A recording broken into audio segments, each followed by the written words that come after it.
Katie Cassidy here. Hi! I just wanted to say thank you so much for being such a big fan and supporting me. I'm supposed to give you some advice here and tell you don't go out there, okay? Bye! In a world where zombies, ghosts, serial killers, and vampires all exist, it's Nico, Brian, Mike, and Dustin, and they are all that stand between you and the films that could end the world. Welcome to the Don't Go Out There Horror Movie Podcast. Welcome back, everybody, to the Don't Go Out There Horror Movie Review Podcast. Just want to thank all our fans and listeners. Really appreciate all the support. Tonight is a pretty special episode for us. Before we get into that, let's just give a quick shout out to our website. We got all of our episodes and interviews on there if you want to listen to those. We've got we got our store on there. We got some new merch. We got Shan's Etsy page attached. If you want to check out some Tumblr, her business is booming, so definitely check that out. We got our blog called Under the Mask. We got some think pieces up there. And we also have all of our social media links. Definitely want to give us a follow, like, subscription, all that on there. Facebook, Twitter, Instagram, YouTube, and TikTok. This world is pretty social media driven nowadays, so we try and interact with all our fans. And we truly love our fans and interacting with you. Y'all, some of y'all are like family to us at this point. And the last thing we'll shout out for again in tonight's episode is our Patreon, what we call blood donors. We have two different kinds. We got a traditional monthly reoccurring. It just helps us take a big burden off of us paying for our podcast. It helps us pay for site hosting, what we record on, all that good stuff. It doesn't go into our pockets. It just helps us pay the bills, honestly, and we truly appreciate your help. And we also have a one-time donation kind of set up where if you want a movie to be reviewed by us or if you want to come on our show with us, those options are available. So yeah, we love having our fans come on the show with us too as well. So definitely check out our website for that, Blood Donors. Tonight is our last insert in Home Invasion Month. It's Brother Dustin's pick, and it's also our 200th episode, so it's a big milestone. Brother Dustin, you want to announce your pick for tonight and why you picked it? Yeah, not really, but I will. So first of all, I want to say it's an honor to be a part of this show with you gentlemen. I wasn't there from the get-go. I've missed a lot of shows along the way since I've joined. I appreciate you putting up with me, and it's also a huge honor to get to pick episode 200. Tonight, I went with, this was one that I mentioned a while back before we ever even started doing themes about a movie that was on my radar I'd like to pick one day. I'd only seen it once at that point. I went with 2006's When a Stranger Calls, the remake of the, I guess, 1979 or whatever year it came out, original. I picked this movie because, so back in the day, like when I was in high school and right after high school, my dad used to he worked out of state, he lived out of state, but he would come in like once a month or, twice a month if he was lucky. And every time he would come in, my sister and I would stay with him. He would take us out to see a movie. We'd try to go bowling, do something fun while he was in town. And this was one of those movies that we went to the theater that time. Now, I graduated high school in 2006 when this movie came out. So, of course, I was of age. My sister's 4 years younger than me. Dad was always very protective of, my sister and wanting to preserve our innocence, even me as 17, 18 years old at this point, just still wanting to protect our innocence and not exposing stuff. So we didn't go see rated R movies. We didn't go see filth and, stuff that, in my adulthood, I don't have a problem with, but that just wasn't his style. He was more old school. And I appreciate that about him. A lot of things I appreciate my dad but he picked this movie just because when we were on the way, before we went, he's looking up what I was seeing. He's like, yeah, this one looks good. And we never really said, no, I don't want to see that. It's just, okay, we're going to see a movie with Dad. Fast forward all these years later, that was still the first and only time I had seen this movie until a couple days ago. My bad. I don't think it's a good movie. I don't think it's a terrible movie. It's definitely not the worst thing that we reviewed. Shout out to Terrifier. Shout out to House of Wax. Shout out to the Tourist Trap. Shout out to the future pick Rubber, which I haven't watched yet, Babadook. Don't forget Babadook. Shout out to Babadook, The Descent. Oh, we'll leave The Descent. Scream 3. Oh, shut up. Anyway. Jason Takes Manhattan. List goes on. It's just okay. this is one of those movies that, there's nothing glaringly wrong with it, like makes me throw my hands up in disgust and hate this movie. But it's not a movie I'm ever going to go out of my way to watch again unless there's. And you guys, I know you have a line that you're going to touch on, Mike. You shared it before, and you sum it up perfectly with describing this movie. So I'll let you save that. And I agree with you on that. This is not a movie that a diehard horror fan is going to love, but it's pretty okay. And I mean, for an hour 33 or hour 27, whatever the runtime is, that's good as well. The one thing this movie gets absolutely right is the score. Phenomenal job of building suspense through music and sound. So I really appreciate that. And I appreciate Tessa Thompson. She can call me anytime. This is her film debut. But other than that, this movie doesn't really have a whole lot going for it. Nothing really wrong with it. It's just not very good. All right, I'll go next real quick. This is a movie I saw when I was in high school. I liked it a lot then, but I feel like we've said this a lot on the show. I liked it a lot more back then than I do now. Pretty basic run of the mill home invasion movie. I'll just be honest, I don't think it's that great either. It doesn't hold up in my opinion. It's just kind of like I said with Hush. It just, even though it's a short movie, I feel like you could still cut a little bit. Her just walking to this damn house and the phone ringing over and over just kind of got monotonous and annoying. Yeah. But I do think that there's two very effective scenes in the movie, and that's honestly pretty much the only two scenes I like in the movie. But I'll just stop now. I'm not going to be a Debbie Downer. Home Invasion Month has been a fun month. I do like this theme of movies, honestly, a lot. And I enjoyed doing this month. Brian, you want to go next? Yeah, this is Dustin's pick, but I think I'm going to be actually the one that likes it the most. And just a few things. I actually was hesitant on watching this the first time because I have seen the original and I'm not a fan of the original. But I was actually glad when I finally did watch this. This is one of those movies where I liked it the more times I watched it. We talked a little bit about it off air some, but I'm actually split about 50-50 on remakes and originals. But this one I enjoyed more than the original. I actually don't mind that this is PG-13, and because of that, Mike's going to touch on this too. But I had the same thing written in my notes. But and I've said this I think only once before when we did Friday the 13th Part 6. But I think it's a great movie to introduce someone to horror. I think it has a great atmosphere, great environment. I think director Simon West does a great job. West has actually directed some of my favorite action movies entries: Con Air, Expendables 2, which I know Dustin loves, The General's Daughter.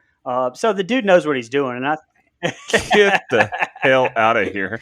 But anyway, he knows what he's doing. And I think that plays a huge part in this movie because so much of this lives and dies with the director's choices, I think. And I will say one more thing. I watched this with my wife, and we were both talking to the TV, like, do this, say this. And I'll give it the movie credit, almost every time Jill does. But anyway, I don't think it's perfect, but I did like it. And I just wanted to say, for the love of God, someone go fucking check on those kids, for the love of God. Go ahead. We got an award for that. Okay, so I'm mixed on this movie. I've been really going out of my way lately to be more kind to films that I don't think are like super great. I tried to find some more positives, and this movie to me commits the ultimate sin, which I've talked about on this show a million times. This movie's boring. It's just fucking boring to me. And I understand that you got to build suspense and you have to build intrigue and all that other thing and building to a crescendo. And it's not that this movie doesn't do that or try to do that. It just doesn't stick the landing with me. It gets long for a short film. It's, Nico said it already, a little monotonous.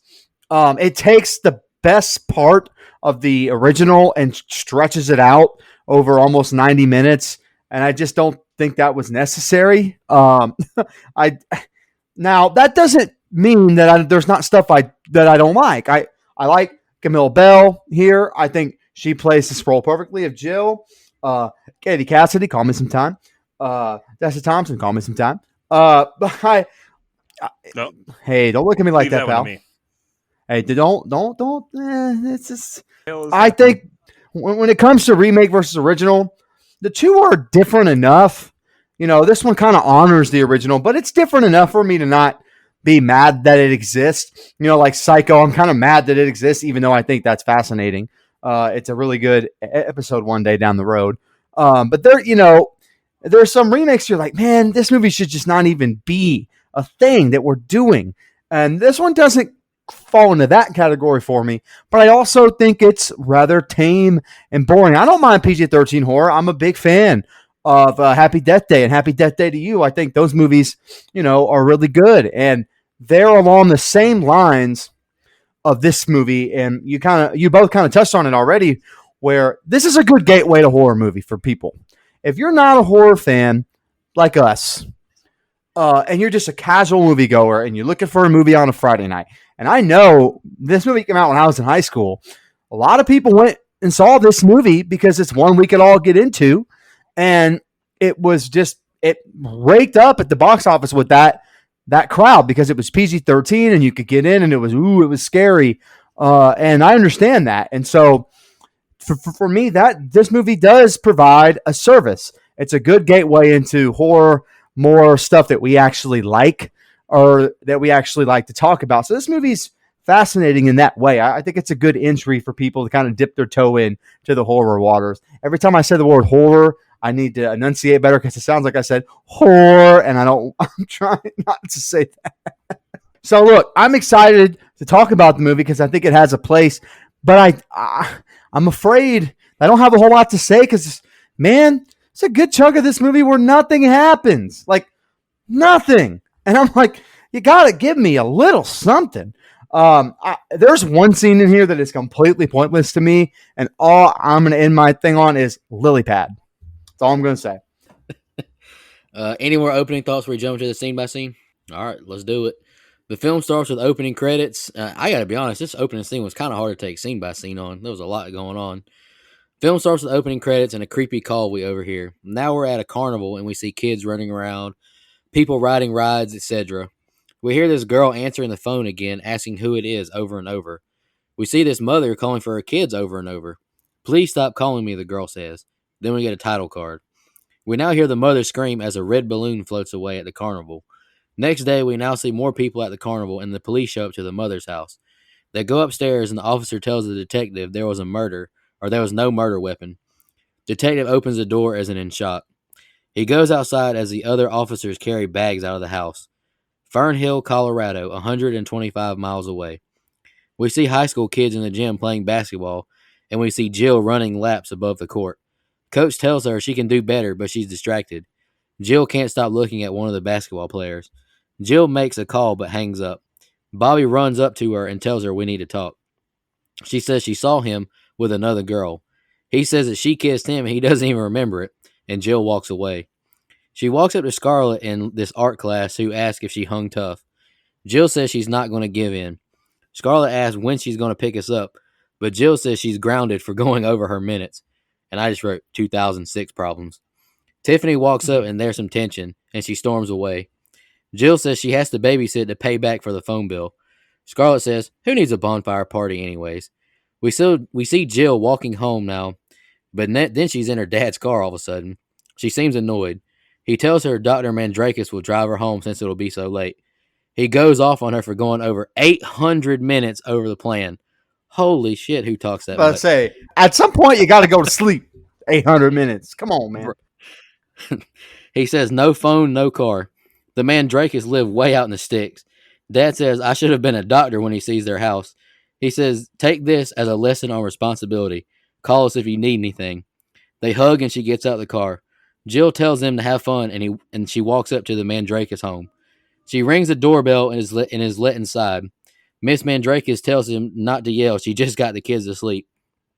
They're relieved to have found a babysitter such last minute. They give Jill a tour of the home. These folks even have an indoor koi pond and bird sanctuary. Almost have that Mike Settle money. Ooh, I was gonna say, Kelly it reminds shows me of Jill Dustin's house. Not gonna lie.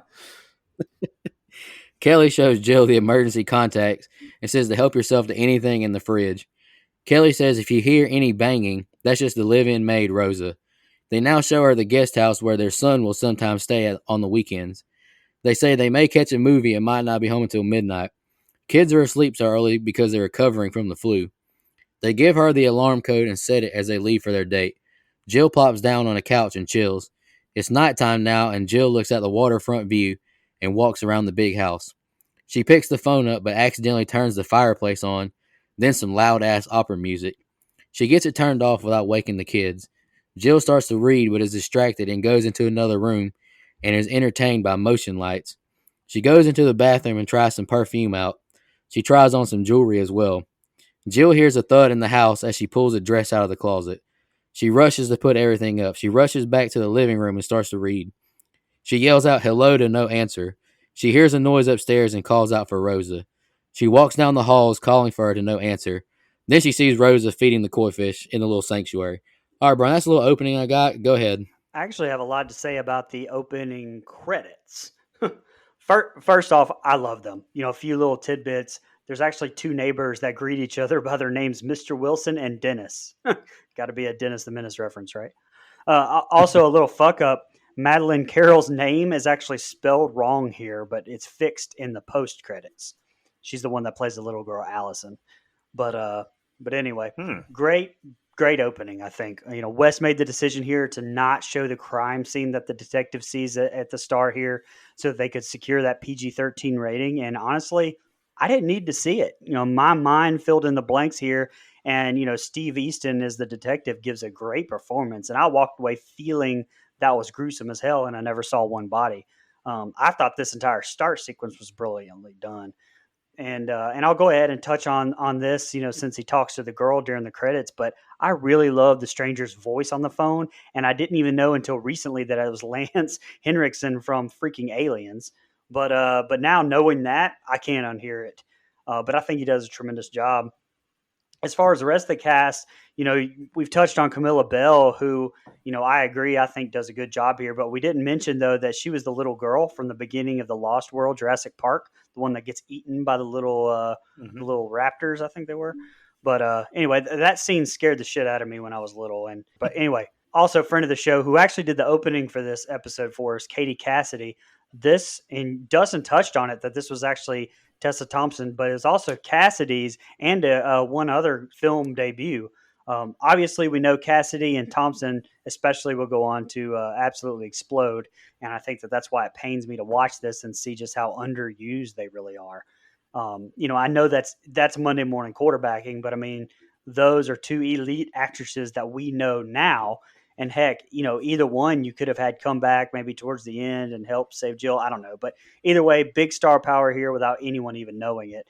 And lastly, I thought that the track thing was going to come into play a little more later. And, besides that one part where she runs through the woods, like it really never does. I maybe would have liked to have seen her outrun him or something when it mattered later. I don't know. It just kind of didn't make a whole lot of sense to have so much emphasis on that track scene when it's not really important later. But I think it's a great set of scenes, good character development. And the last thing I'll touch on is Jill's phone being turned off because of going over her minutes. I don't mind that it dates this movie. I've heard some people complain about that. But, I've touched on this before. I think all it does is set it during a specific time in history. And I think it's a perfectly fine plot device here. But go ahead. Yeah, I don't have any issue with that because every movie like that kind of quote unquote dates itself in a way. I think it's a movie of its time. This movie is very mid 2000s.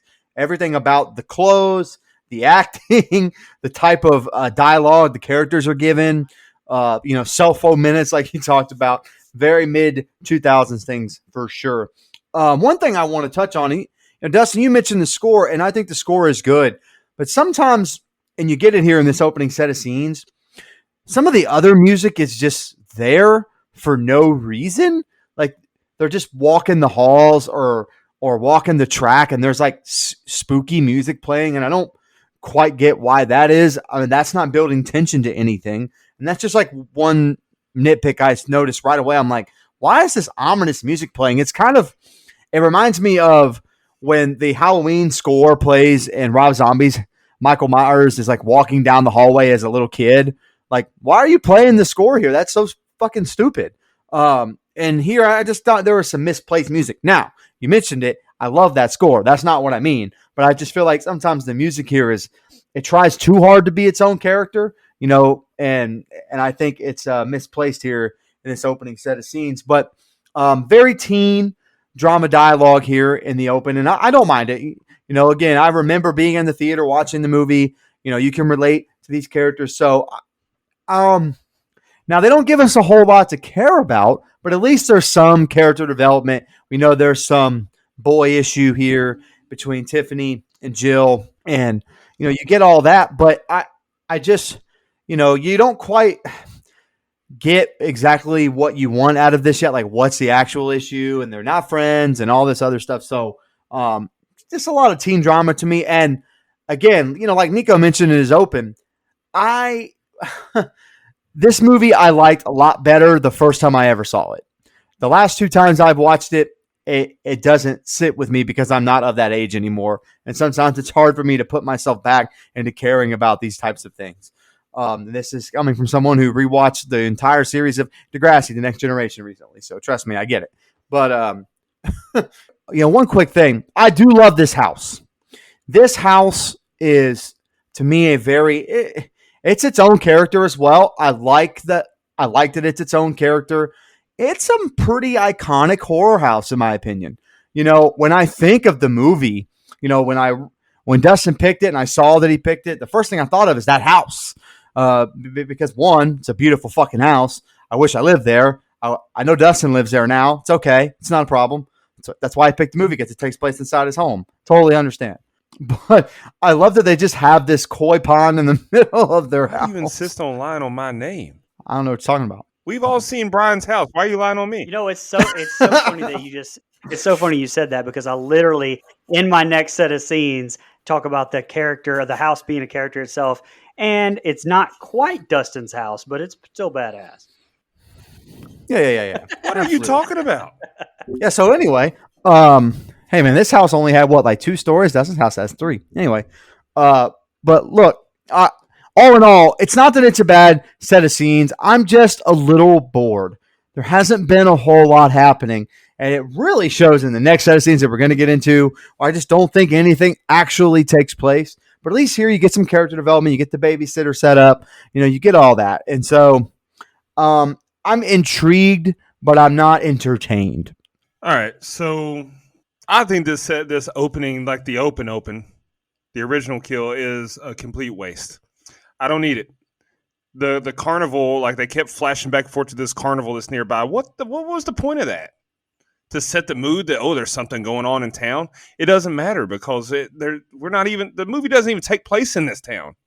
And also, when you get to the babysitter that we get that dies here, it's this movie. If you look at just that scene, if you watch the first few minutes and you see that crime scene, that detective and the body being carried out, the entire movie after that scene is a disappointment. When you look at that movie, that opening just set us up to, like, we're going to have something phenomenal happen. Like, this is going to be some Seven type suspense thriller.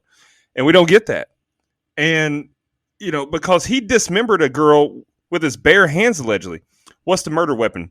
There's not one. And then they carry out multiple body bags. So he ripped this girl from limb to limb, limb from limb. And it's all for naught. We never hear anything else about it. Why? Who? I don't know. That was very frustrating to me on my second watch. Did he just kill the girl, or did he kill the kids too? Like, I took it as he killed the kids too.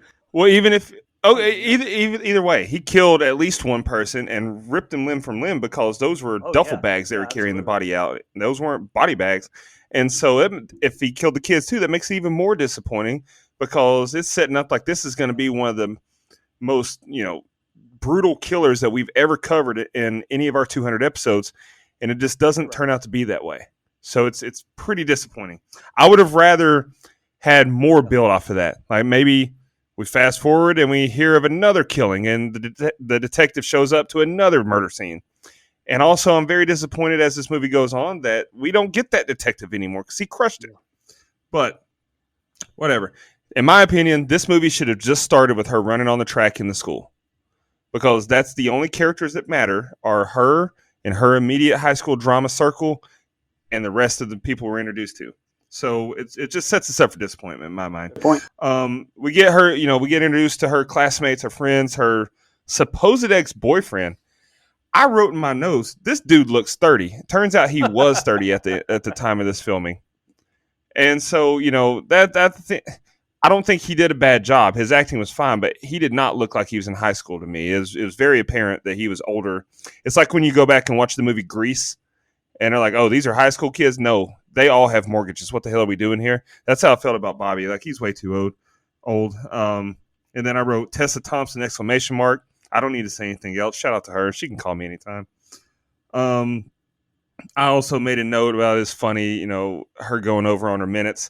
I don't think it aged like it didn't frustrate me that like, oh, this aged horribly. But like you said, I think it paints us into a very specific time. And, it's no different than, honestly, house phones that we get the rest of this movie. It's no different than, we watch a movie and they use a beeper or, a VCR. When we watch The Ring, they got a VCR. It's just a sign of the times that this movie was made in, and I think it's fine. What a house! I made jokes in here about this being Brian's house, but Mike had to lie on my name and say that it's my house. He's been to my house. He's just lying. He's all hat.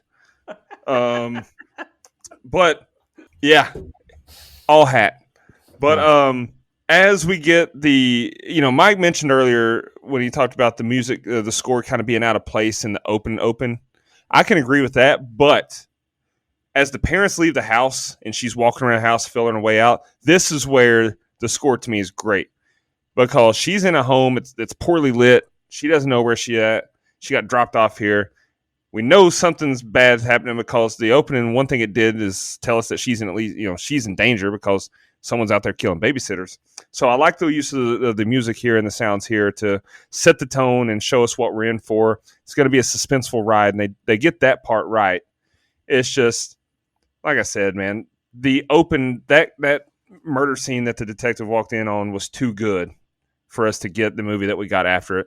Also, shout out to him. I like the small talk when he arrived on the scene. He's like, "Oh, you grow a beard, makes you," and he goes, "Look fat and old." I know. Like, that was funny to me. That got a little chuckle out of me. But overall, it's a decent open. It just, the way that the movie plays out after it makes the opening less good to me because it was all for naught. I agree with you, Dustin. I actually was of the opinion that when I watched it, I was like, this is legitimately one of the best opens I've ever seen in a movie. Like, I thought it was that good. I mean, and maybe that's a little bit of an exaggeration, but not much. Like, that shit was really good, but you're right. It just sets you up for disappointment. Yeah, and yeah, it does. Oh no, I was just gonna say, yeah, I agree. It's just the carnival still seemed out of place. Like, there's no there was no need for there to be a carnival in the middle of this neighborhood. Yeah, and you cannot deny that red balloon was a Stephen King nod too. Had to fucking be. I'm kind of surprised, right. Dustin, you didn't touch on the Marvel connections with Phil Coulson, Clark Gregg's Phil Coulson, Tessa Thompson, Valkyrie, and Cassidy Valkyrie actually went on to star in the Arrowverse too. So she's a DC. Get out of here.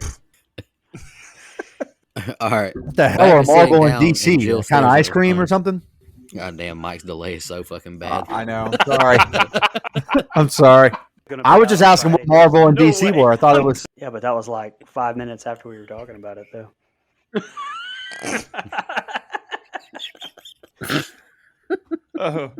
Her phone ran out of minutes, and Mike's AOL disc ran out of minutes. So it's true.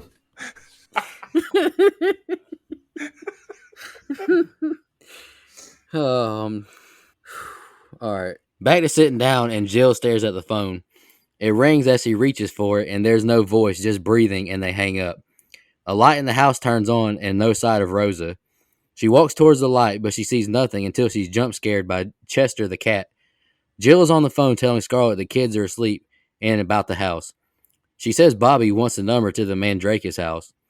Jill says it's okay to give him the number. She wants to end this thing once and for all. Scarlett says she should be talking to Tiffany. Jill tells her to give Bobby the number, and they hang up. Jill jumps up when the alarm goes off. She runs to it and sets the alarm again. The phone rings, and it's the security company calling to check if everything is okay. They confirm with the Mandrakis, and everything is okay. Phone rings again and it's Kelly. She asks if everything's okay. They blame it on Rosa. Jill goes to find Rosa at the koi pond, but she's not there and all the birds are free flying around. Jill is jump scared now by the sprinklers turning on. She calls for Rosa again to no answer. Phone rings. She answers and a voice asks if everything is okay. She asks if it's Dr. Mandrakis, but they hang up. A little later, the phone rings again. It's a guy, and they ask her what she's wearing. She asks if it's Bobby. It's not funny. Yeah, it is, and they laugh and hang up. Jill is visibly a little freaked out. She grabs a fire poker and goes investigating the house again. No one is there as she walks into the kitchen. She drops the fire poker when she hears a noise from the fridge. It's the ice maker. She takes a popsicle for herself. She grabs the fire poker and heads back downstairs. Phone rings again and is scared from behind when Tiffany arrives. Jill asks how she got inside. She says the garage door was open. Jill closes it and tells Tiffany she's been getting weird prank calls. Jill calls her out, claiming she's her best friend after kissing her boyfriend. She blames it on tequila. And I just wrote, this is a terrible friendship. Tiffany says she's a bitch. She says, let's go do a true shot. Tiffany finds a tequila and Jill tells her she has to go. She tells Jill to come to the bonfire for a couple of hours. Just set the alarm, no one will know. She says she's kidding and leaves. Tiffany hears some noises as she walks back to her car. She drops her keys under the car and struggles to find them. She finally finds them and gets in her car and locks it. Now her car won't crank. She finally gets it crunk up and she backs down the driveway, but a giant limb has it blocked off. Tiffany goes to move the limb but looks all around as noises surround her. Jill answers the door as she hears banging. She opens the door thinking it's Tiffany, but no one is there. Jill closes the door and rearms the alarm. The phone rings again. She runs to answer it, and it's the static again, but it's Bobby this time. She asks if he's been calling her all night. He says Cody did one time as a prank, but that's it. They lose connection. She tries to call back, but he has no signal. Phone rings again. Caller ID says it's Tiffany, but it's a man's voice saying it's not Tiffany. He asks, who's this?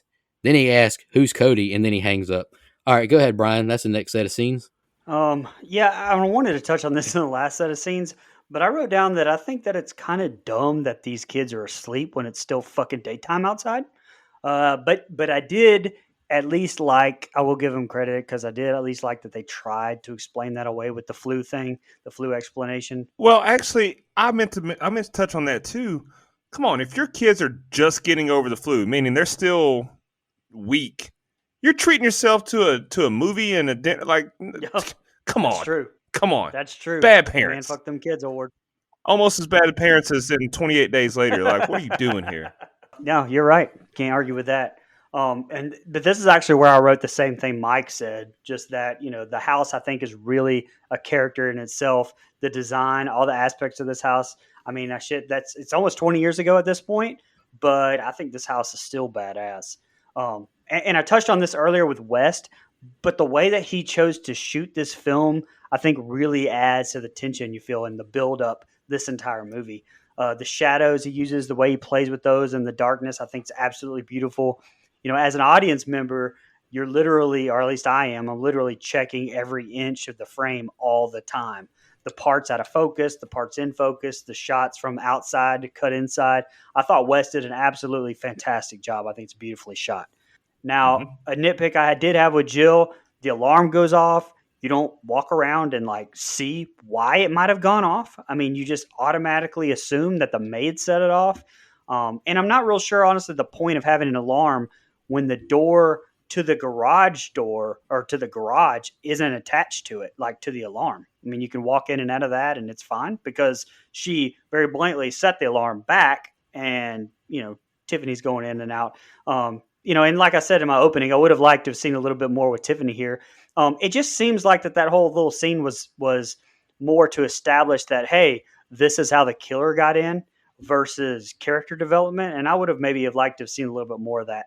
Not even just because of Cassidy being good, but it was like, here you go, bam, and she's gone. It was weird. It was a weird conversation.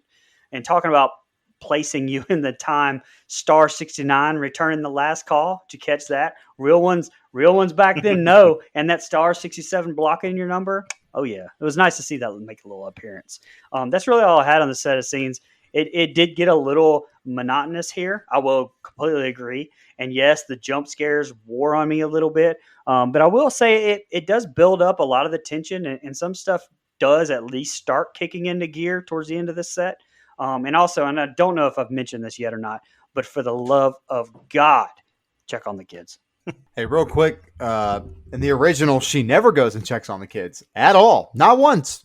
So there you go. Anyway, yeah, man, this set of scenes to me, just not a whole lot takes place, and I think that is my biggest problem because this is a pretty big stretch of the film to me.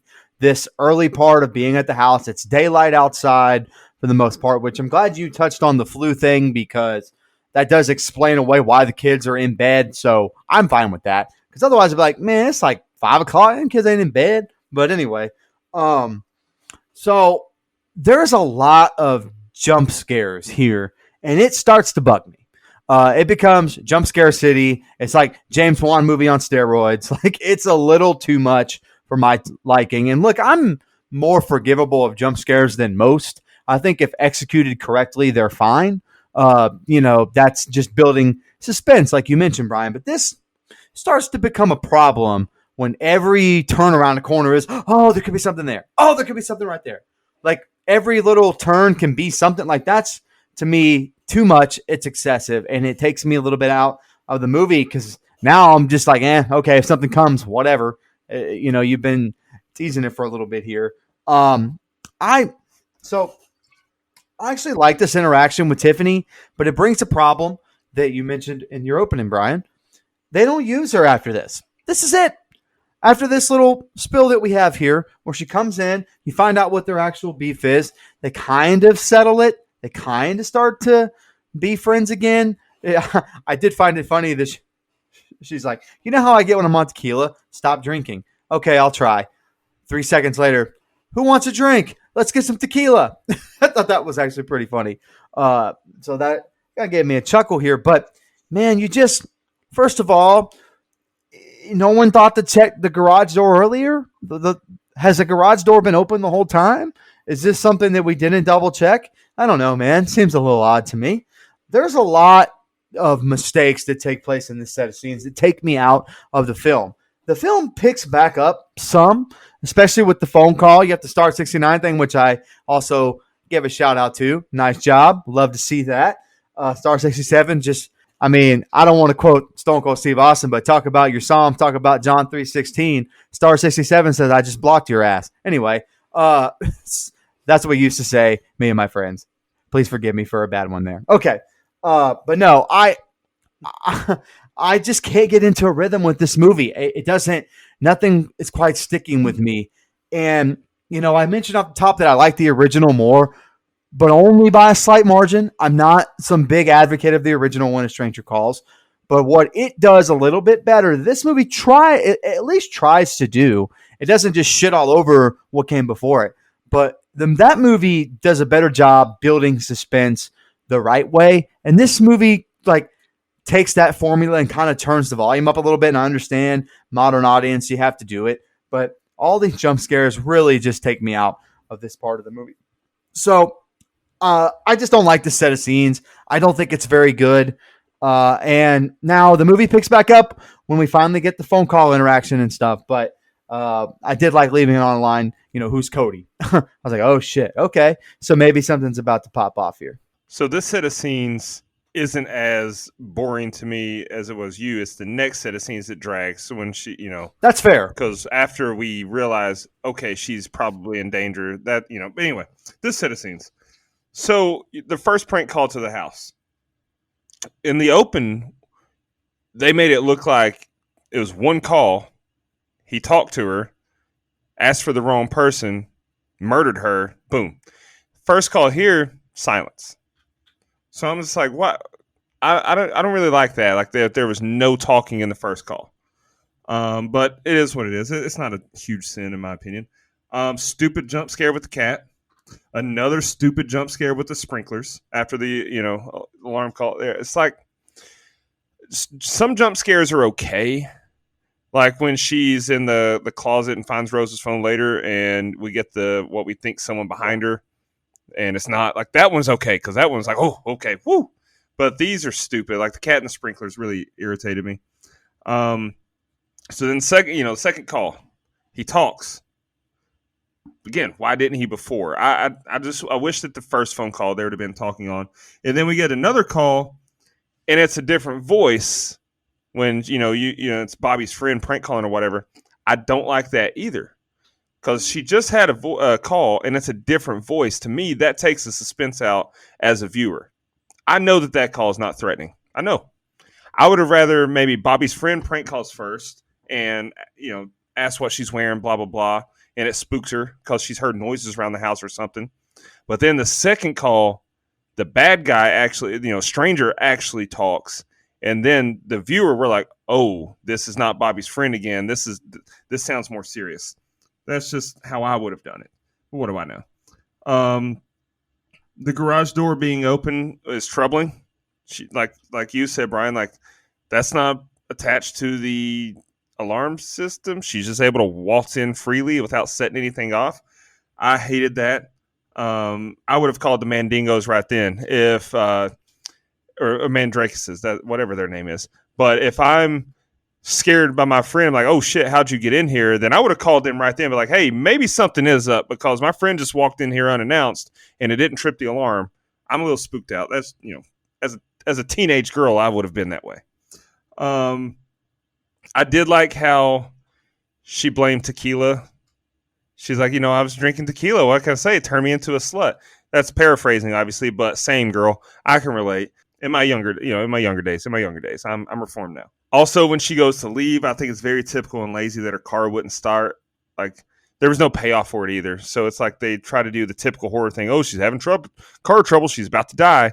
But in reality, that's not the case. She backs down the driveway and there's a damn limb in the driveway.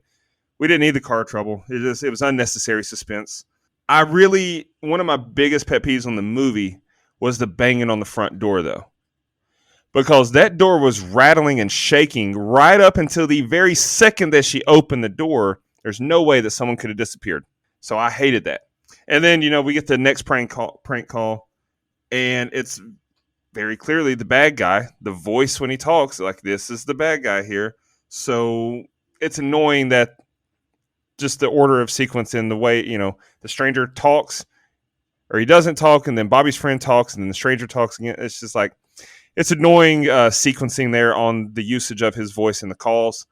But overall, I mean, we're getting some suspense build up, and we know that the house is able to be breached, which is a great premise for a home invasion film. You have to know that there is some danger of someone getting inside, so that's okay. But I don't know. I'm not fully on board anymore at this point. All right, we see an epic Wicker Man fire at the bonfire. Scarlett's phone rings, and Jill can't get a good connection with her either. Jill calls her dad now, but no answer. She tells him to call her, and I got a good laugh when she said, "Dad, it's Jill." She now leaves Kelly a message asking her to call her back. Jill calls the restaurant now and asks to speak to Dr. Mandrakis, but he's already left. Jill now calls to speak to the police. She tells them about the anonymous call she's been getting all night, but they can't do much unless there's a threat. She notices Rose's car is still there. She says she feels stupid, but he says to call back anytime and ask for Officer Burroughs. Jill calls for Rosa now, but no answer. She calls her phone now and hears it ringing in another room, but still no answer. Jill calls Rosa's phone again and again. She finds the phone inside her purse in a closet.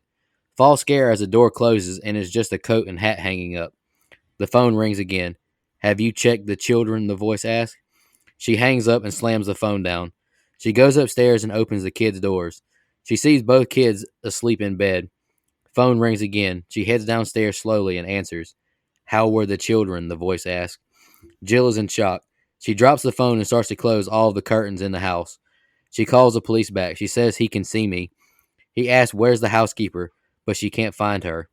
He says she's safe in the house. He says he's just some asshole trying to scare you. He says we're going to trace the call next time they call. He gets the address from her now and says he's going to send a dispatch, and he's watching the phone line. The phone rings and she sets a timer on her watch. Not saying anything, but she stalls him. She says, "You keep calling, you must want to talk." But he's still not saying anything. She asks if you want me or the Mandrakis's. He hangs up. She sees the guest house light on and calls a number, but no answer. She leaves a message for the son or Rosa to come over if anyone is there. She sees a shadow in the window of the guest house. She unarms the alarm and makes a run for the guest house. She knocks on the door and walks inside and calls for Todd. She sees no one in the house. The guest house phone rings now and the answering machine comes on. She answers now. She asks how he got the number and how he knew she was in there. No answer and he hangs up. Jill realizes he called the wrong phone line, so the 60 seconds was useless. She looks out the window and sees an upstairs light turn on at the main house. She runs back to the house now. A limb causes her to drop her flashlight. She makes it back inside and turns the alarm off and back on. Jill heads upstairs and calls for Rosa, and the phone rings again. She sets her timer. More breathing. I know it's you, she says. I'm not going to be here much longer. They'll be home soon, she says. Why won't you answer me? I know you're there. I can hear you breathing. She goes into Rosa's bedroom and hears the shower running. She says he doesn't know her or where she lives, and the doctor or the police will take me home. She says there has to be a reason why you keep calling me. He says he wants her blood all over him. Jill looks in the shower slowly and realizes it's empty and turns the water off. The phone rings again, but it's the officer. He says the call is coming from inside the house and the power goes out. She hears a phone ring and she sees Tiffany's dead body in the corner. And the next set of scenes are the ending. Go ahead, Brian. Yeah, I think things really start kicking off in this set of scenes. And I know you want to leave us trapped in this house, and I think that works. But damn, I'd like to say I didn't want to pan away from that party. I think it looked fun. It looked like something I looked at something I wanted to see a little bit more of. I don't know. Maybe had some more backstory with them talking about this relationship with Jill, what happened. Hell, maybe have Bobby try to hit on Scarlett and have it disgust her and have her go to Jill's and either be killed later or come into the house, find Tiffany or both. I don't know. I'm just trying to give my girl Tessa a little bit more to do here. I know Dustin agree. is an Office fan. I'm not sure if either of y'all are, but you notice my man David Denman, Roy from The Office, is Officer Burroughs. Yeah. I mean, obviously, I noticed his name in the opening credits. I was like, hey, there he is. okay. This is a little husky David Denman here. It's not ripped as fuck 13 hours, David Denman. But I was definitely like, hey, that's Roy. And I know it's in the next set of scenes, but they talk here for the first time, so I thought I'd throw that in there.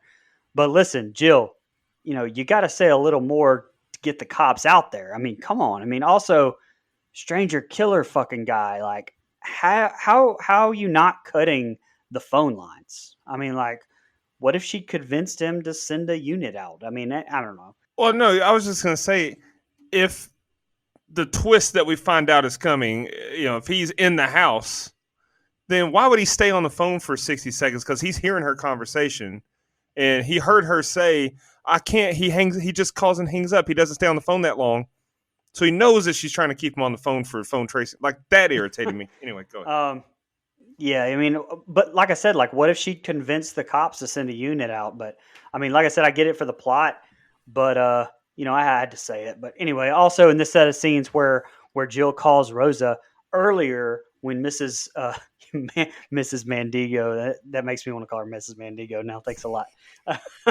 Mrs. Van Drakis shows Jill the phone list on the refrigerator. Rosa Ramirez is misspelled and has extra letters. Here, Jill dials Rosa's number and the correct spelling is shown. So just a little tidbit. Now, the second call with him, I think, and again, no offense to Camilla, I couldn't do any better, but I think the acting with her being scared on the phone call, was the first time I was like, wow, that could have been better. That and the phone calls, like with her trying to keep him on the phone for those 60 seconds. I don't know. I didn't like the acting. I didn't like the exchange there. And I have to shout it out again, though. Amazing cinematography with the way Jill is shot throughout this entire house. And another shout out to Jill for checking on the goddamn children this time. But Mike mentioned, I'm not a fan of the original, but one of the big critiques that I did read is when the stranger asks if she checked on the children, she never fucking checks on the children even then. But, it took an hour into this movie, multiple phone calls, alarms going off. These kids must have been drugged like some mofos. But for Christ's sake, we finally checked the damn kids. But I also want to call out the score here. I know you guys talked about it a little bit with the opening, But shit, I would say props to Jim Dooley who did it. The use of violins is always a callback to old school horror to me, and I loved it here as well, where it like really starts to kick into gear. Especially when we get that iconic "It's coming from inside the house" line. Although I will say they kind of gave too much of it away that he was actually in the house already. Like I would have liked to have seen that more, like making it seem like he's outside maybe still. But overall, I'm ready for a pretty good finale, I think. Yeah, so let me start off with the positives here, since I feel like I've been a little negative. It's two things that you mentioned, Brian. One, this is where the score is used so well. It is done so well throughout this whole set of scenes. All the music, I think, fits so damn good. I think they do a great job.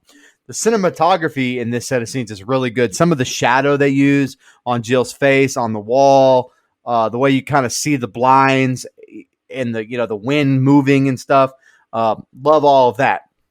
Uh, I have some more positive, but now that I mentioned the wind, is this bonfire taking place in the same town as the house is in?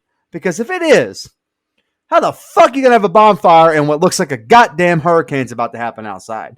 That was I sat there and thought that each time I watched, I was like, ain't no fucking way I'm having a fire when I got some gale force winds coming through, man. No.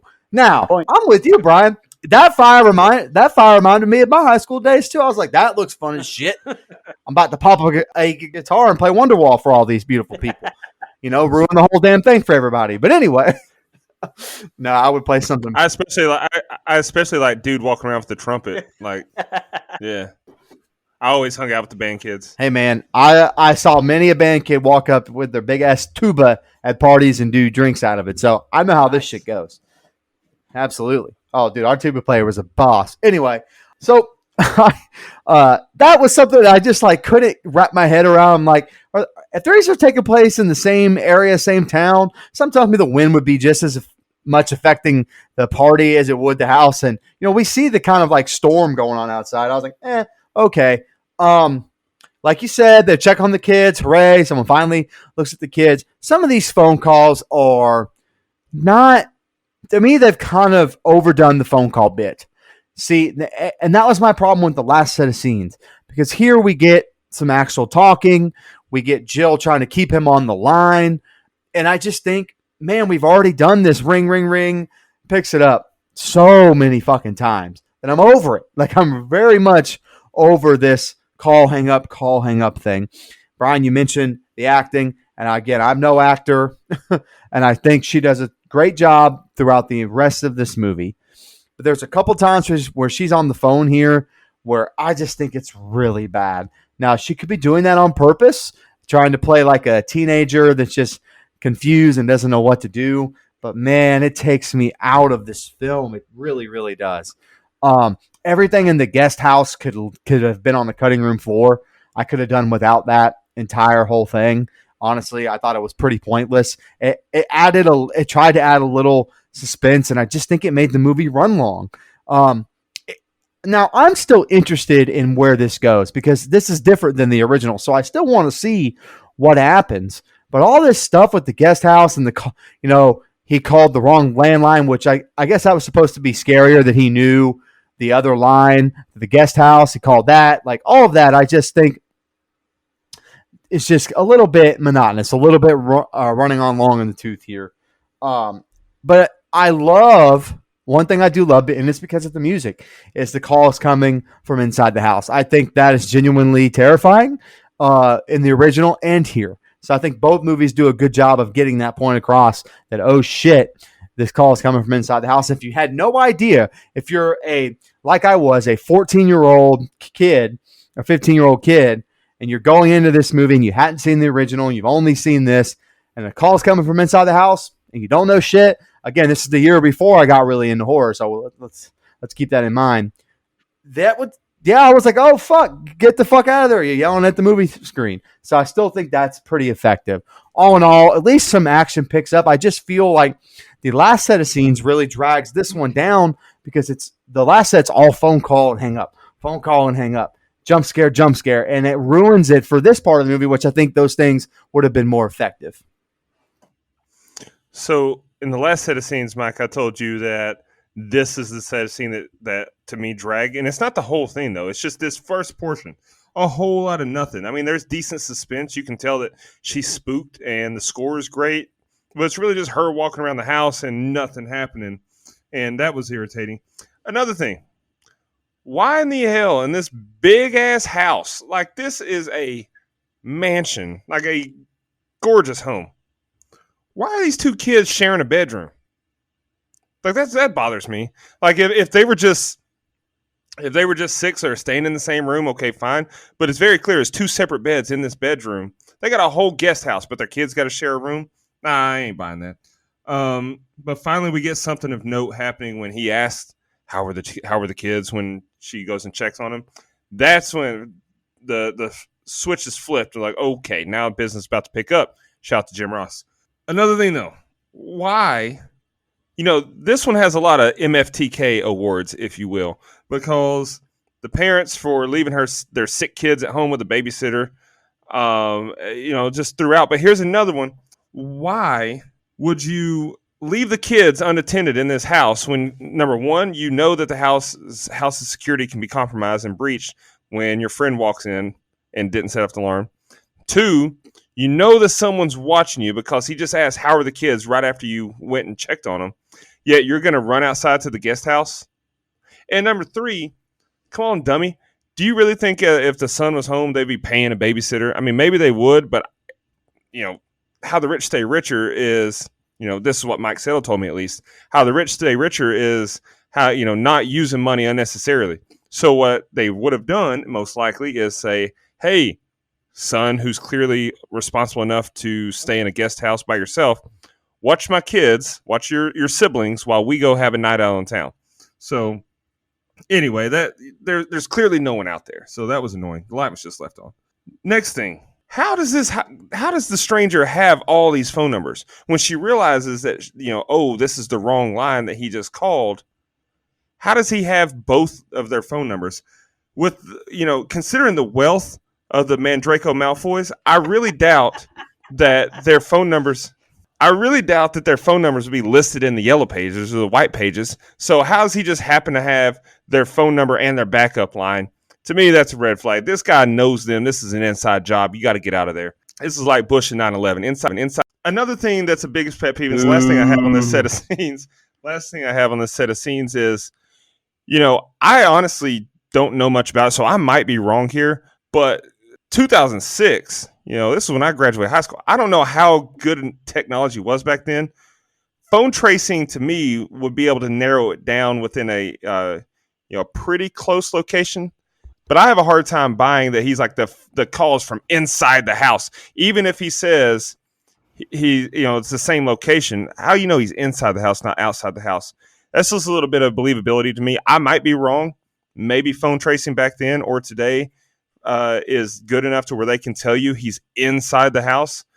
But I don't really think so. In my mind, they can narrow it down to within a pretty decent diameter or radius of mileage or distance, feet, whatever.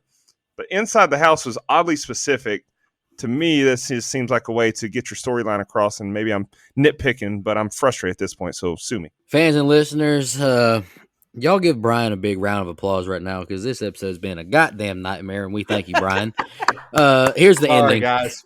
Give Zencaster a round of applause. Fantastic. Good. No. Leave that in. Absolutely not. Leave that in. Well, what the fuck they gonna do? They don't sponsor this show. They don't pay us. We pay them. Let's go back to Skype. No, absolutely. No. Never mind. Never mind. Dustin, we actually listened back, Dustin. You deserved it. You deserved it. You deserved it. And I'm like, why you say fuck me for? Hey, you've been trying to make fun of me at my expense all night. Fuck you, pal. Wow. Holy shit. All right, let's do this ending before this shit cuts off again. Yeah, please. Here we go. Jill leaves the bathroom and goes back downstairs. She turns each corner ever so cautiously. She goes into the kids' bedroom and they aren't in their bed. Jill finds him in a toy chest crying. She sees the man in the ceiling now and he drops down. She tries to tie the door off with like an extension cord or power cord. She has the kids climb out of a window into the koi pond area. She follows after them. The man sees them and pursues.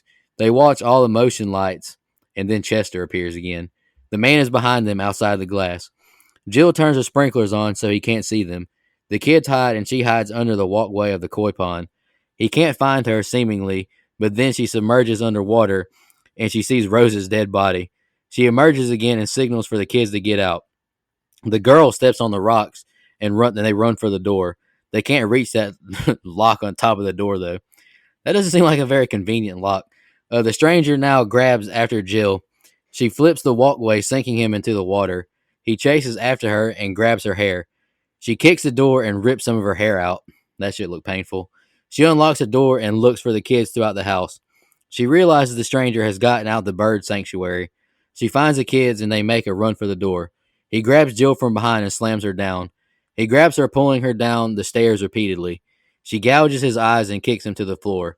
He gets on top of her and chokes her. She misses, hitting him with a liquor bottle, but the glass explodes beside the fireplace. She turns the fireplace on, causing like a little explosion, knocking him off of her. She stabs a fire poker into his hand and runs out the door into an officer's arms. Jill, you're safe, he says. She asks the cops, where is he? He's getting escorted to a hospital with 4 cops on watch. That's not enough, she says. Take care, Jill, and he walks away. The mandrakes arrive and hug their babies. She and the invader share one last look as the cop car drives away. Now we hear newscasters reporting on his arrest and his crimes. Jill is in the hospital and hears the balloon pop. She calls for a nurse to no success. Jill goes out into the hospital hallway and it's empty. Jill now hears a phone ring. She goes back into her room and doesn't answer the phone. She closes her door and sees the stranger in a mirror. She's freaking out in her bed as the staff and her dad try to calm her down. The camera pans out the hospital and the end credits roll. What'd you think of the ending, Brian? I actually like the ending. I think enough props can't be given to Tommy Flanagan and Camilla Bell here. I think now I know I gave her shit for her phone calls, the last set of scenes, but I think she makes up for it going back and forth with Flanagan here. I love how they didn't give the stranger a backstory, nor did they show his face until the end. He's got a lot of Michael Myers vibes, by the way, to me. And by the way, everyone knows that's Flanagan's real scar by now, like after Braveheart and everything else he's been in, right? But man, he looks the part, like in not only his mannerisms, but everything about him. I know I just compared something else, I think last week to Red Dragon, but hell, I'm going to do it again. I think he has Ray Fiennes like look to where like no offense, like it's a good thing, but you're just creepy as hell in general looking. In this set, I did find another goof as well. When the kids run away from the stranger, Allison, the little girl, actually screams, but her mouth doesn't move. But all of a sudden, with this final chase scene, I think it's shot very well. Like I like all of it, and I'm actually fine with the hospital ending, the fake out ending. It shows that kind of even though the killer didn't kill her, he still did psychological damage that's going to last with her. And apparently after the success of this, Screen Gem actually greenlit a sequel rumored to be titled When a Stranger Returns, which Hayden Panettiere was actually going to play the babysitter, but they canceled the film. Well, yeah, she backed out so she could spend some time with me, and it just never picked back up. But it happens. We don't regret it, respectfully. Keep my girl's name out your fucking mouth. It makes sense that this is the 200th episode. Okay. Here we go. Yeah, so I actually like this ending. I as much as I've kind of poo-pooed the rest of the film for the most part, I like the ending outside of one scene that I think is completely irrelevant. She makes a really dumb decision. I think it's just in there to look cool.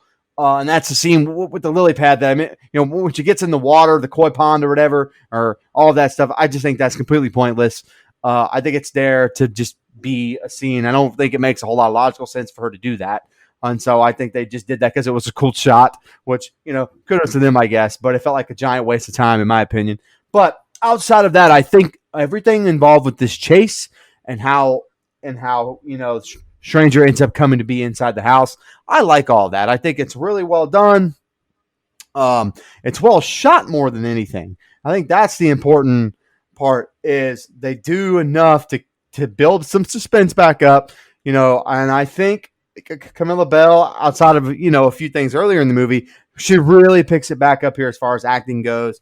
I Man, I think she's really good in this chase scene. I love that it becomes a fire poker through the hand that kind of takes out this guy. I'm a fan of that. It's different, unique. You don't see it a whole lot. So, look, as much as I've on the movie, I do think the last 8 minutes or so was intense. It's really good. It kept my interest, and I wanted to see how it ended. I'll say this. A lot of people online have kind of crapped on the hospital stuff here. I'll be honest. I enjoyed it. I thought it kind of showed her dramatic experience. She was still suffering from it. A lot of horror movies you just kind of get over it and move on. And here you kind of get the fake out the dream sequence and kind of shows she's still suffering PTSD. So I liked that ending a lot. So all in all, as kind of boring as I thought the movie was, I thought the end saves it just a little bit. All right, so I don't know. It's kind of a mixed bag for the ending for me. It's more good than bad, but it's a mixed bag nonetheless. I love the introduction of the stranger and how his identity and his face is hidden until the very end. Part of me kind of wishes that we never see his face. That makes it even more creepy and traumatizing for a girl to experience, or for anybody to experience, is that you don't know who it was. So once this is all over, she wouldn't know if she's passing the guy that was traumatizing her down the street. But at the same time, I kind of do like the revelation, because then it's okay, his face is going to haunt her forever. I don't know. I'm mixed on it, but I like the way that it was done. I do like that, when she's in the koi pond and she's trying to hide, seeing Rosa underwater was a nice touch, because that would freak her out. And, we're not left to wonder what happened to Rosa. But, there was just too much struggle for me. Too much back and forth. I'm supposed to be led to believe that this, pretty skinny high school chick is able to put up this much of a fight with a guy that supposedly dismembered a girl early in the film. If this is the same killer from the open, what happened? Is he having an off night? Is he in a slump? How is he putting up this little of a fight against this girl when he apparently ripped people limb from limb earlier in the movie? Good point. And also, once he's choking her out and she grabs the liquor bottle, when she first swings her arm and throws it, I'm like, you idiot. But then I realized, okay, that I guess that was intentional, because she's trying to catch him on fire, which was kind of frustrating though, because I knew as soon as she struggled with the fireplace earlier in the movie, I was like, oh, that's not going to come back into play. And I didn't remember it coming back into play when I watched this, the other day for my first time in, 15 plus years. But now that I was watching this time, I'm like, just seeing how big that flame was when she turned it on, I was like, that's probably going to come back into play. And I don't like that they laid that Easter egg earlier. I wish that it just, she hadn't touched the remote to the fireplace earlier, if that's the route they're going to go. But it is what it is. Last thing I'll say on it is I do think they do a great job of showing the trauma and that she's going to have to live with the rest of her life. It's kind of like the end of the original Friday the 13th, how after she's pulled into the boat by kid Jason, she wakes up in the hospital and she's freaking out. I think this is clearly paying homage to that, in my mind at least, because it's shot very similarly. She's in the hospital and she wakes up freaking out, thinking he's still there. And if it's not, who cares? It's still similar. I do like the way that's done, but I just can't. I'm not buying that this guy who ripped people's arms off and head off and legs off in the early opening scene is the same guy that just got beaten. He got defeated by this skinny high school girl. Nope, not buying it. But it's not bad if you discount that. All right. Any final thoughts for jumping social media comments and questions? All right. Well, let's do Twitter first. Kevin Scanlon commented, "This is one of those horror remakes that was better than the original, in my opinion. Really like the atmosphere, overall creepiness to it. Big Tommy Flanagan fan too, so I loved his reveal as a stranger." Matt Sears commented in all capitals, "Love the old classic horror movie title. You can just see the sequels. When a stranger calls back. When a stranger calls back again. When a stranger calls back for more." and the Hey, inevitable when a stranger calls from space. when a stranger calls back, it's pretty good. Just saying. Well, I think in this case, the stranger should have called in sick because he got his ass handed to him by a high school girl. If the stranger called back from space, Mike would definitely like it. Yeah. Super If it had a shredder stranger. If it had a frozen face kill, yes, and a corkscrew kill, yes, I would. 2 awesome kills. Fucking idiots. Matt followed up saying, "But for real, I love this movie. It's a modern take on a horror classic." And then Sean, his question was, "My question is, why not choose a good movie like the original?" Next question. Yeah, Of all the fair. people in the world to say, why don't you pick something better? You're gonna tell me Sean is the one that said that? Audacity. Brother, I don't know what kind of film watching goes on at the Irwin household. I'm gonna be honest with you. I shudder to find out.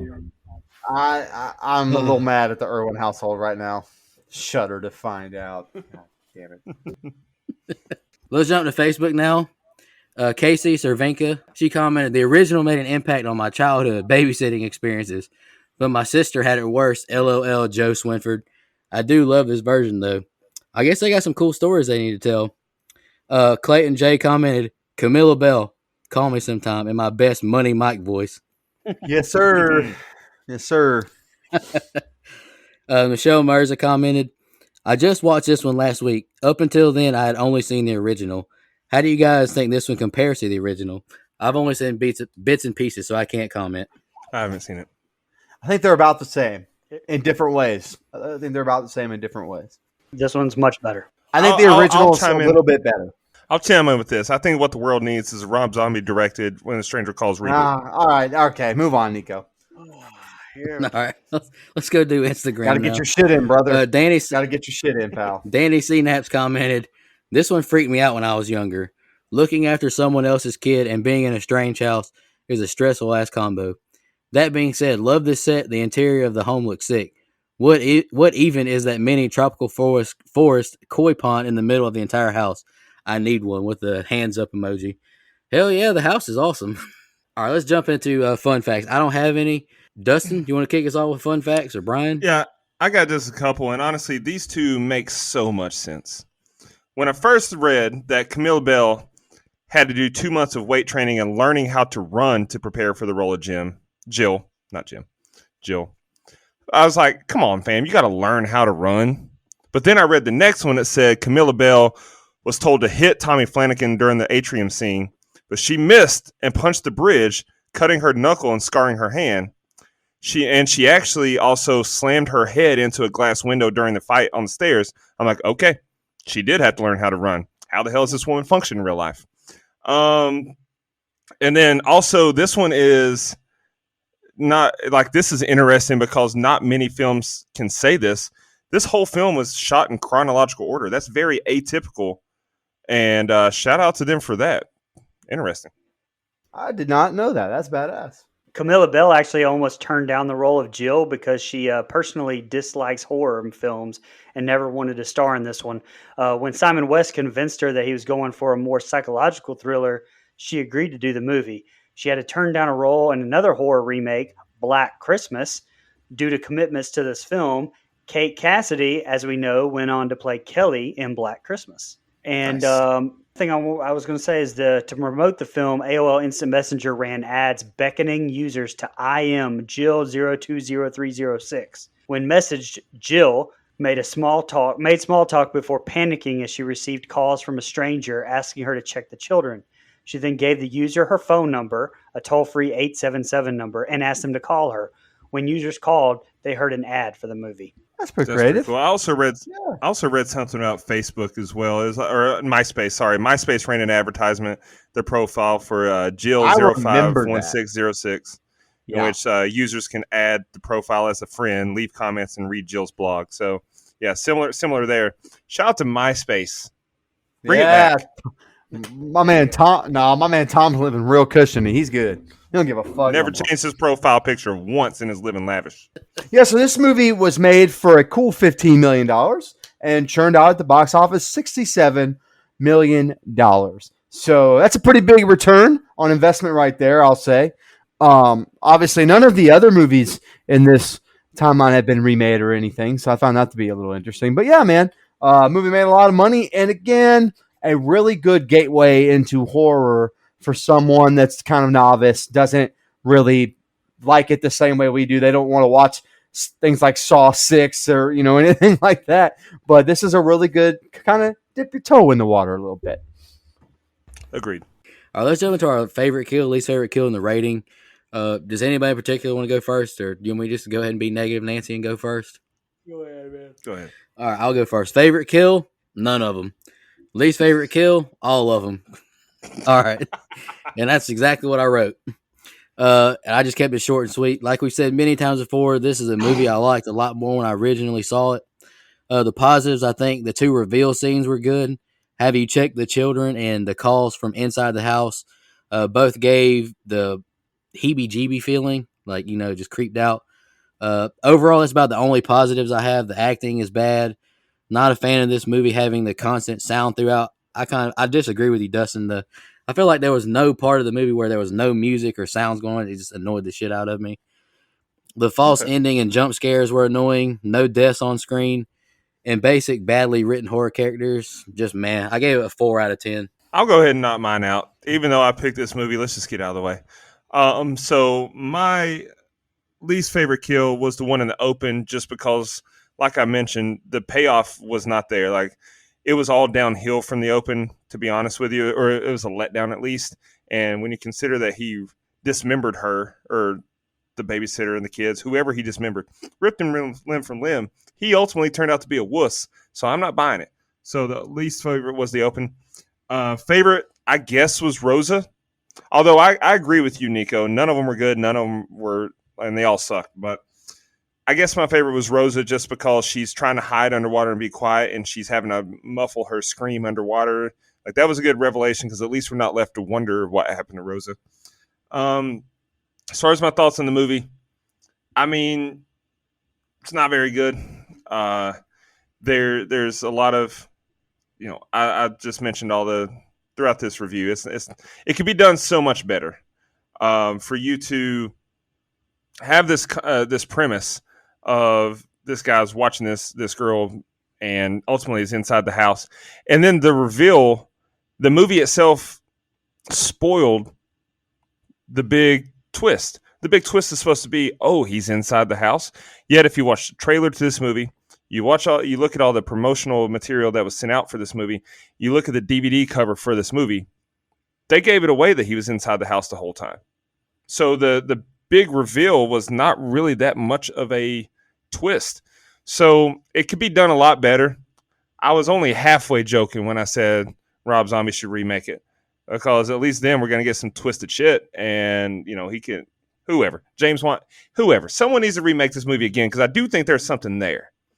It's kind of like what I said with Bones. The premise is awesome, but the execution sucked. That's how I feel about this movie. I went with a flat 5. Okay, I'll go ahead and go real quick. I'm kind of like Nico, where I don't think any of the kills are particularly good. You don't see them, so whatever. And I don't think any of them are particularly bad either. I don't know. I'm kind of ho hum about it. I'm a little indifferent about the kills in this film. I don't think they're the story of the movie in any way. So it is what it is. Okay. I've kind of said what I need to say. It's an okay film. It's a good gateway to horror. I don't think it's better than the original, only because that movie does a better job building this suspense. This is a good way to kind of modernize it, I guess. I just felt like the movie commits that big sin that I hate, and that it's boring.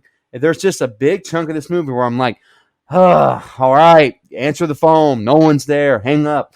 Jump scare. Answer the phone. No one's there. Jump scare. Like, it's kind of the same thing over and over and over again. And that just, God, it grinds my gears. So, again, there's some good acting, some good cinematography. All in all, I'm just right in the middle on this movie, so that's why I give it the exact same rating as Dustin, which is a 5. All right. My favorite kill is actually the opening ones that we don't get to see, but to see the reactions of. My least favorite kill, I picked Tiffany, I guess. I know this movie isn't really about the kills, but that definitely hurts it some, I think. Right. Again, I like the gradual build of tension throughout a lot of this, and yeah, there's a lot of problems. There's a lot of problems, but in the end, it's like I said, like a good movie to start someone out on that's more tension, more psychological horror. And one of the remakes, I think, surpasses the original. Another one that may rub some people the wrong way when we eventually do it, Prom Night. Anyway, I actually Shout out to Brittany Snow. Call me sometime. Go ahead. there you go. Oh, and before we even put it on the calendar, that a boy does. But anyway, I actually rated this, I guess, the highest of anybody. I gave it a flat 6. Are you serious right now? That's crazy because that gives our composite score a 5. IMDb has it at a 5.1. It's like we know what we're talking about. Yeah, and it's also we had a 4, 2 5s, and a 6. No 0.25s, no 0.7675309 or whatever the fuck. That is very rare. I don't know if we've ever done that actually. I know. Let me read Shan's. Everyone else mute themselves. Here we go. So this remake came out in the mid-2000s amongst a ton of other remakes, and I never saw this one until the past week. It has some decent aspects to it, but it's not a concept that fully holds up well. How we've discussed with Scream in regards to people not having the house phones. Now, when I was a teen and babysitting, we all heard the urban legend about someone calling from inside the house. It's probably one of the most famous urban legends. The original film came out back in '79, and I prefer the version where the opening sequence is what they That version where the opening sequence is what they stretched into a whole movie here. I do like Tommy Flanagan as a stranger, but I think this remake falls flat. To give it an upside, though, when you're starting your kids watching horror, this PG-13 film is one that you can show the kids without excessive gore and nudity. Rating 5.5. Also, with this being the 200th episode, I just wanted to say thank you to the guys for allowing me to be a part of the show. When I discovered the show a year and a half ago, thanks to a random comment by Brian in a horror group on Facebook we are both in, never did I think I'd eventually be involved with the show. To that point, I have tried several different horror movie podcasts and never enjoyed any of them. From the first episode here, I binged through most of the episodes. I'm grateful to be lucky enough to call these guys friends and look forward to the path this show continues to take. To all the fans and all the supportive, thank you. My man read that like I watch my movies on 1.5 speed. Let's go. What the hell just happened? That motherfucker was selling more shit than Billy Mays. All right, let's wrap this up. Whew. All right, this has been a hell of a night. All right, shout out our blood donors. Mark Richt has lost control of this podcast.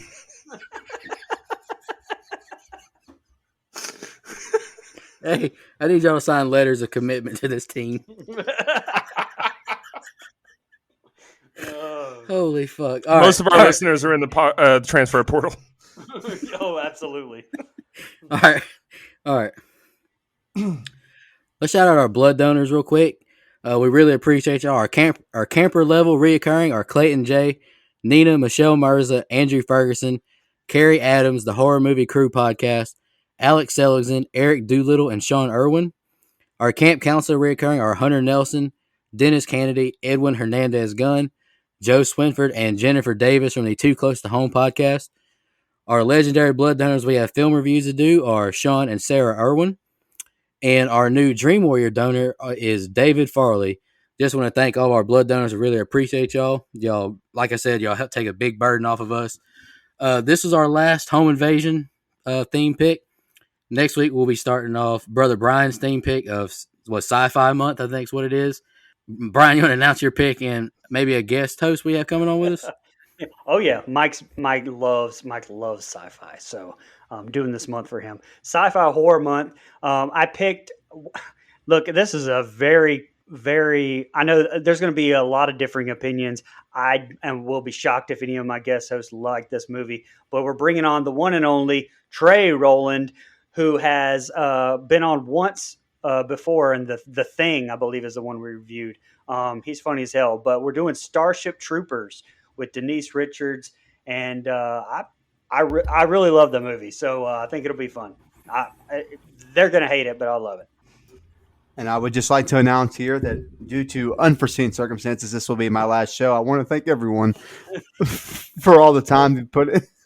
You went out on 200, fellas. I went out on 200, fellas. I'm just kidding. I can't wait for Sci-Fi Month. Yay!